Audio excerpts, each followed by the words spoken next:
সালাম মিডিয়া আমাদের সঙ্গেই থাকুন।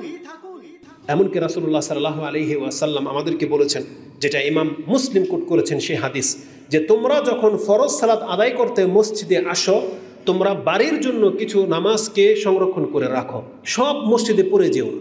তার মানে ফরজ নামাজগুলো মসজিদে পড়ে সুন্নত নফলগুলো আপনি বাড়ির জন্য রেখে দেন। কেন? রাসূলুল্লাহ সাল্লাল্লাহু আলাইহি ওয়াসাল্লাম বলেছেন, কোনো ব্যক্তি যদি তার বাড়িতে নফল সালাত আদায় করে, তাহলে সেই নফল সালাত আদায়ের কারণে আল্লাহ তার বাড়িতে বরকত নাজিল করে দেন।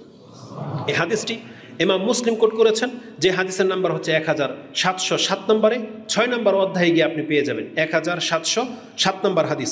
জাবের বিন আব্দুল্লাহ কালা রাসূলুল্লাহ সাল্লাল্লাহু আলাইহি ওয়াসাল্লাম, ইযা কাদা আহাদুকুমুস সালাতা ফি মসজিদি, যখন তোমাদের কোনো ব্যক্তি মসজিদে সালাতকে পূর্ণ করে, ফালিয়াজআল লিবাইতিহি নাসিবান মিনাস সালাহ, তাহলে সে যেন কিছু অংশ তার বাড়ির জন্য রেখে নেয়। ফা ইন্নাল্লাহা জাইলুন ফি বাইতিহি মিন সালাতিহি খায়রান, তাহলে ওই নামাজগুলোর কারণে আল্লাহ তার বাড়ির মধ্যে কল্যাণ নিয়ে আসবেন, ওই নামাজের কারণে।